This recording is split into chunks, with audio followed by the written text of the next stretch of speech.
Hi, everybody, and thanks for joining our weekly podcast. I'm Shelley Cohan, and I am so excited and thrilled to welcome back one of my all time favorite people, Lisa Amlani. She's the principal and founder of Retail Strategy Group.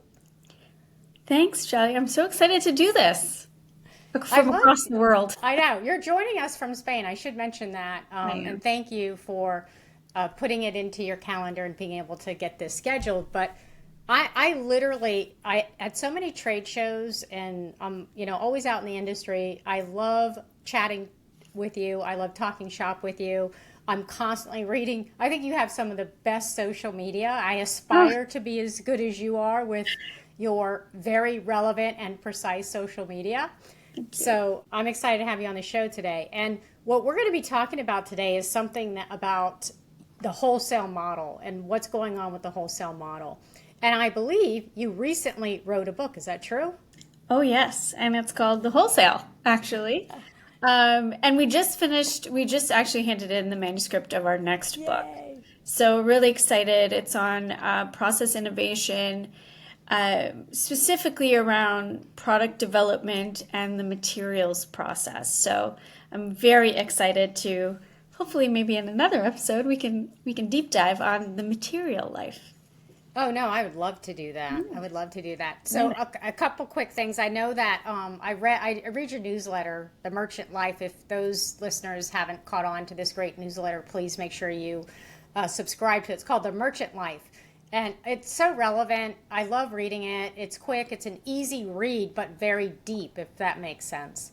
So it always is fun for me to read. And I was reading in it, and I have to say, I'm going to admit something here, Lisa. So, like, okay, don't yell at me, but you mentioned about the wholesale model and how the wholesale model, is not dead, and people shouldn't say that. I'm going to fess up now before you do research and find out that I actually wrote an article about, I don't know, 3 years ago that said the traditional wholesale model is dead. So I'm putting that out there that I'm Okay. one of those critics that said our traditional retail wholesale model isn't working. So that's what we're going to talk a little bit about today. Well, I am really excited for this because, as you know, I, like you, come from this buying background. So, being a merchant for 20 years for department stores, for brands, I've kind of seen that evolution of probably when you were reporting around this, saying that wholesale could be dead. But I've kind of seen the shift in how retailers are partnering better with their brands so that everyone wins. And I think that's where the wholesale model has shifted. It's not just about getting product on the shelf. It's about how do you get that product to stay there, the brand to stay there. Obviously, you want the product to sell, but how do you keep, those brands on the shelves? Yeah, I think the other challenge that complicates things, and I know we're going to talk about this, is some of that very traditional retail wholesale model in a major way with some department stores is changing greatly. But that's not so much on the wholesale retail side; it's more on the department stores kind of changing their strategy a bit. So we'll talk briefly about that as well. So when you were 8, I just graduated high school. Did you? Yeah. So I know you put that in your merchant life about you were 8, mentioning when something happened. And I'm thinking, oh my God, I was in high school. I'm graduating high school when you're 8. But Oh, anyway, well, we look the same age, Shelley, so there you go. oh, thank you.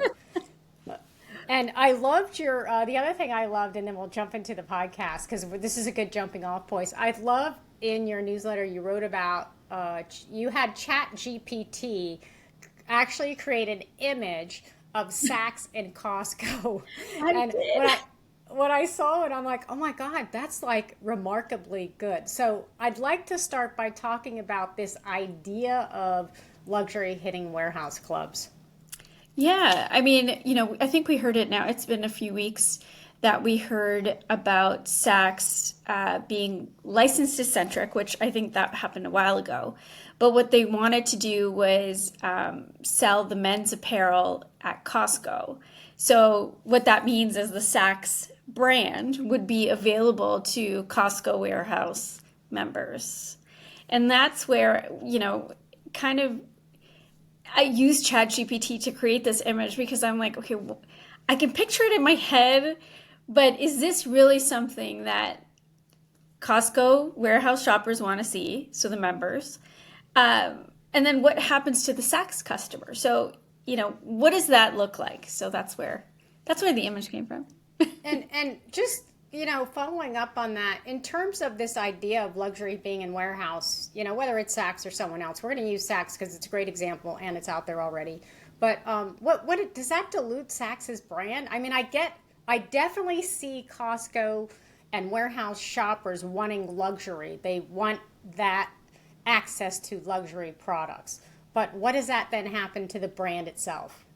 I think it really depends on the category that is going to be sold at Costco. Now, if it is men's underwear and intimates, I would say 100%. I think that's actually a great idea, right? We see Calvin Klein underwear there. We see all of the performance brands, right? We see Under Armour and Puma, and even, I don't know if we see Nike, but we definitely see a lot of branded underwear in men's, and even socks and some joggers and those sort of categories. So I call them essentials. I think essentials, I could see it, right? If they were to introduce any other categories, I think that's where they would really have to be careful and they would need to tread lightly, because the vendors might not love this move. The customers might be okay with it, but the vendors might not love this move, considering what's been happening in the space around payments, and just a lot of vendors are unhappy. So I think they need to tread a bit lightly. Yeah, and I think is it easier to do men's in these types of unique environments as opposed to women's? And why is that? I was a merchant like so many years ago, so you're going to have to help educate me and my listeners on product categories that might fit better outside of essentials in terms of these types of partnerships. I would say anything in an opening price point could be very interesting for the Costco customer. Now, if you think about Costco, their buyers are extremely strategic and very, very picky in who they partner with in bringing those brands to life in their stores. So it has to make sense from the Costco buyer's perspective, whatever category that they're bringing in. Now, we know that the Saks brand, as a luxury brand, will probably do well in the store. Essentials, for the most part, and basics do very well at Costco, any brand. And so I think it's going to be really interesting to see what category the Costco buyer is bringing in, because it's really the two parties have to work together in order to make this work, right? They're using insights, they're using customer feedback. Costco is one of the best retailers in the world. I mean, I love Costco. I shop at Costco, 100%. But, am I buying my luxury brand there? Maybe not, but I might buy essentials. Yeah, that makes sense.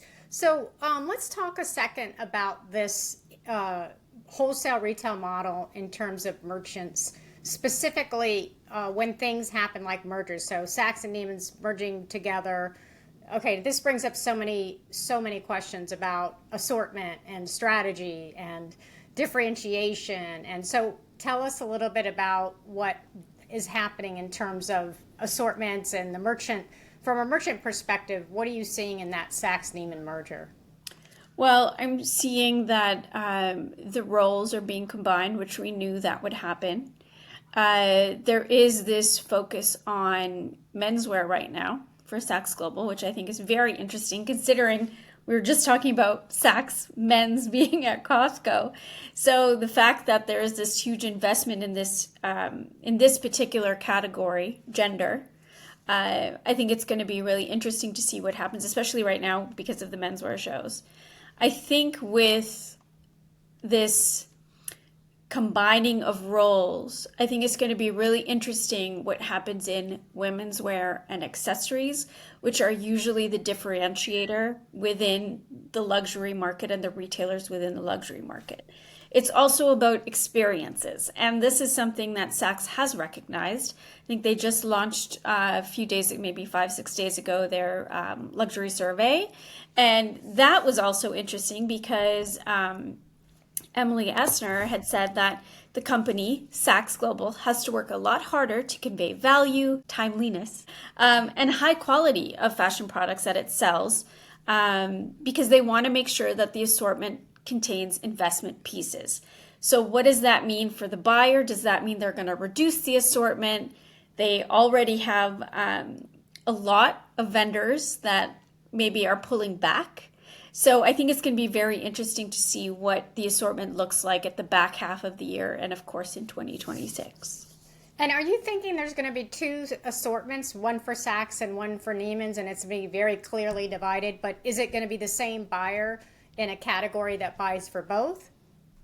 Yeah, I think that's a very realistic possibility. As you would in any allocation strategy or assortment strategy, you would have to curate the assortment to be as localized as possible, which means the Neiman Marcus customer, who is very different from the Bergdorf customer, very different from the Saks customer, you would need to localize those assortments as best you can.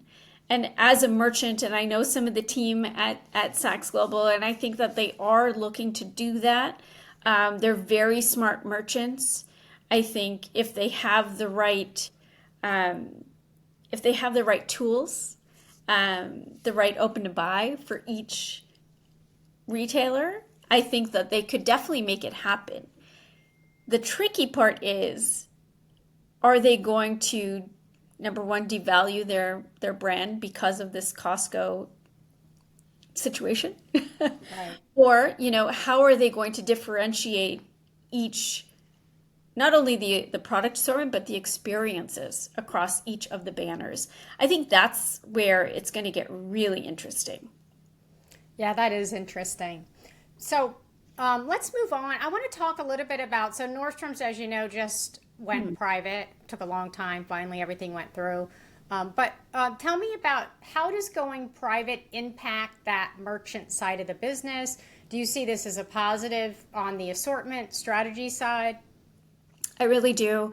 I think now Nordstrom really has this opportunity to focus on long-term operational investments as well as, continuously improving their assortment strategy. Now, Nordstrom is one of my favorite retailers to go into. Mine too. And I think that, and I've also seen this shift across the rack stores.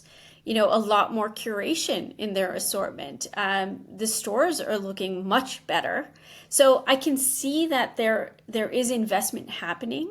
I think what's going to be interesting is the full price growth and, of course, gross margin at the end of the second half of the year. I think that's where we're really going to see, okay, have the teams made an investment in curating the product assortment a little more clearly?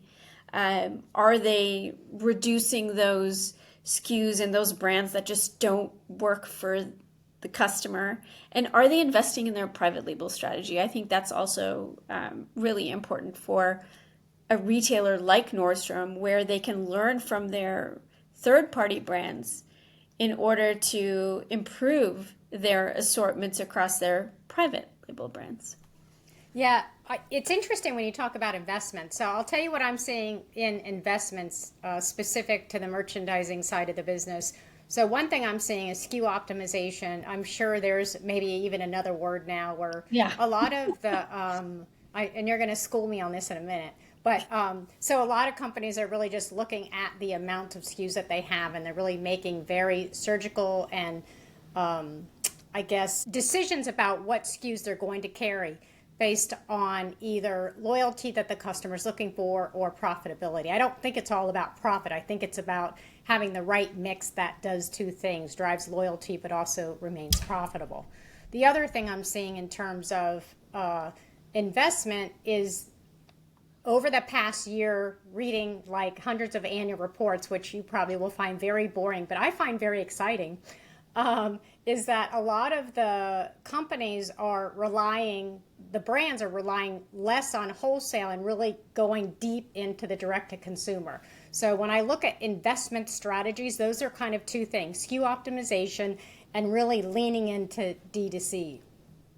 So SKU optimization, SKU rationalization, whatever we call it, is common practice.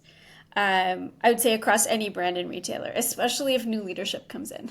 It's the first thing they do is they cut SKUs. The fact is that a lot of brands and retailers today are still throwing supply at consumers. And what we know to be true is that more supply does not necessarily equal more demand. So cutting SKUs, yes, of course, that's a great exercise they should do, but how do we avoid getting to that point where we need to cut SKUs in the first place? How do we assort the right product at the right time in the right place? And of course, the right price for the consumer. We need to close the customer feedback loop. We need to incorporate insights at the right moments across milestones when we're creating a product assortment. And you need to find the right balance of branded products and your private labels, because that's where you can fill in the gaps, whether it's by category, by style, by silhouette, by SKU. And then, of course, layer on things like experiences and build that trust with your community, with your customer. And I think it's really important for retailers, brands today to evaluate all points of engagement with the customer, whether it's DTC, whether it's social commerce, whether it's in-store shopping or a pop-up store, right? Definitely. So in your The Wholesale book, Yes. I love that title. Have it right You here. talk. Exciting. Oh, I love it. The Wholesale. So, because some of our listeners will think it's wholesale. Yeah, It's the three words, the 3 wholesale. words. Anyway, in there, you talk a little bit about wholesale versus direct to consumer, and you call it a profitability misconception. So, can you talk to us a little bit about what you mean by that? Yeah, of course. I think there has to be a balance with how brands are going to market, whether it is DTC only or slowly building out their wholesale strategy. Wholesale is very profitable, but it is important to prepare, to plan, and to partner with the right retailers in order to wholesale successfully. And that's when wholesale can be very successful, is if you partner with your retailer, if you comp shop, if you understand what the risk is for the retailer to invest in your brand and why they should invest in your brand. I mean, there's so many great guidelines and insights in the book that I would encourage, if you're a brand at any stage, to read through some of the insights. We talk about, the types of distribution channels, whether you're looking to partner with a Costco warehouse or an off-price retailer, and what that will do for your distribution strategy across the rest of the retailers you're looking to get in front of. But we also talk about this thing called the wholesale conditions test. And I think that's where, if you're a brand, answer these 3 questions. Which retailers are your target customers shopping at? What retailers are your competitors in? And what retailers align with your brand DNA? All of those things are going to make your wholesale strategy successful and, in turn, profitable. That makes perfect sense. So tell me about the modern wholesale landscape, and where do you think it'll be in 5 years from now? I mean, there's a lot going on. There's so much uncertainty. You have the tariffs, you have diversification of supply chain, you have all these, right now, the hot topics: sourcing, where to source. So I know it's tough to predict, but tell me, what is it today, this modern wholesale landscape, and where is it going to be in 5 years from now? I think what we're seeing is a lot more investment from brands and retailers to win with the consumer. It can't just be one or the other. As I said before, it's not about getting on the shelf, it's about staying on the shelf. So getting customers excited about your product, your stores, the experience that you give them when they're in the store those things have to be in partnership with the brand and the retailer. And that's where I see wholesale shifting, is a lot more partnerships, a lot more sharing of insights, a lot more sharing of information to make better product assortment decisions. And I think that is true not only for the brand and their supplier, but of course the brand and their retail partner. So it has to be across all points in your distribution channel, and your go-to-market strategy, whether it's, we're talking about early stages of your supply chain, but also post sale. I think that's becoming really important. When we think about resale and circularity and sustainability, these are values that are important to the customer. They are important to the brand and retail leader, I hope. But I mean, we are, of course, in the business of retail, so we need to make sure that it makes sense. And I think this is where, if you are a brand and you are, you have a circular model, or you have, a really like a great vertical transparent supply chain, this is something that the retailer will appreciate. So that's something that might want to partner with, like from a marketing standpoint. So I think we're going to see a lot more connection points across being trusted partners in wholesale and of course retail. I think the collaboration, I mean, ever since the pandemic, and I swear one of these days I'm going to stop saying since the pandemic. Last year I thought it was it, but no, here I am. I'm still saying it. But ever since the pandemic, I've noticed such a great collaboration within industry, not just with, brands and their retailers, or vendors and the retailers, but also retailers with retailers. And when you think about some of our most pressing issues, supply chain, circularity, sustainability, all of that, we can't make great change unless we're all working together towards those broader issues. Yes, I completely agree with you. And I especially see that from a supplier standpoint. Whether you're a brand or you're a retailer creating private label, partnering with your vendors, your suppliers, your mills, I think it can only make, number one, better product, more efficient process. And of course, it will save on things like over assorting, physical sampling costs. I mean, we could go on and on about product development specifically, which I think we should one day. Yeah, I was going to say, that's a whole nother podcast. It is absolutely a whole nother podcast. And I think there's so much opportunity with vendors today that have a design as a service model or a sourcing as a service model. And I think that also gets you faster to market, closer to market, so that you can truly have a better sense of what the customer is looking for, what resonates with them. Because as you know, we create product a year in advance. It's too far away from market. So how do you get faster? By being more efficient, by innovating your process, and by partnering with the right vendors and suppliers. That's a great way to wrap up our podcast. First of all, I want to thank you. One, you have a very robust consulting business, and you're so busy. You're constantly speaking. You've been quoted. You've been interviewed, on and on and on. But here's what I love most about you. You are always willing to help educate the future generations of our industry. And I want to thank you for that. You're always speaking to students. You're helping with, student assignments. You did some adjunct teaching at Fashion Institute of Technology. I'm sure you've done teaching at other places. But thank you for helping, not just doing the work you're doing, but also really all the work you do for the industry and the future generations. Thank you, Shelley. Honestly, it's my pleasure.